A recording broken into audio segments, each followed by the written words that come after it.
70 tahun bersama Transfer Factor. Bagaimana Transfer Factor ditemui? Pada pertengahan tahun 1940-an, Dr. Sherwood Lawrence, seorang penyelidik di University New York, menemui Transfer Factor ketika beliau cuba memindahkan immunity tuberculosis dari seseorang yang telah sembuh kepada orang lain yang tidak pernah terdedah kepadanya.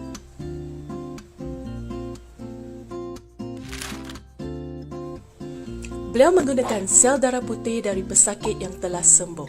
Dalam masa beberapa hari, individu yang sebelum ini tidak pernah didedahkan kepada penyakit tersebut membentuk antibodi terhadap tuberculosis. Dengan kajian yang lebih mendalam, beliau menemui protein-protein kecil yang beliau namakan transfer factor kerana keupayaannya untuk memindahkan immunity. Dalam dekad-dekad yang berikutnya, ekstrak transfer factor dari darah manusia digunakan untuk meningkatkan immunity orang lain. Pada tahun 1970-an, saintis mendapati bahawa transfer factor boleh dipindahkan dari haiwan ke manusia. Transfer factor dari monyet dan lembu telah diekstrak dan dipindahkan kepada manusia untuk meningkatkan immunity.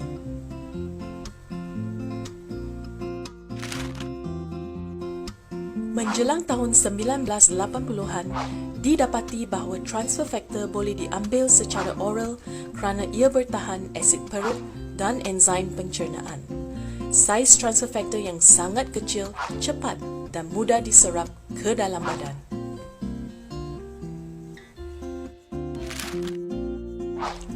Pada akhir 1980-an, sekumpulan penyelidik menemui transfer factor dalam kolostrum lembu dan molekul transfer factor ini sangat serupa dengan transfer factor manusia.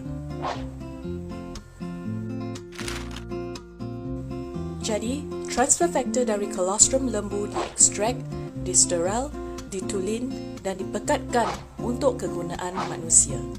Menjelang tahun 2000, satu lagi sumber transfer factor dikenal pasti, iaitu kuning telur ayam.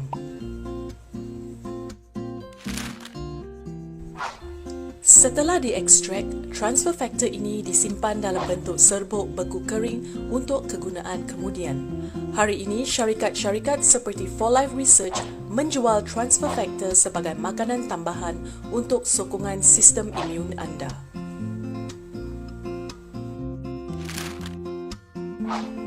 Dengan teknologi yang lebih baru dan maju, transfer factor ini lebih tulen dan lebih pekat. Transfer factor telah dibukti secara saintifik untuk memperbaikkan fungsi sistem imun anda.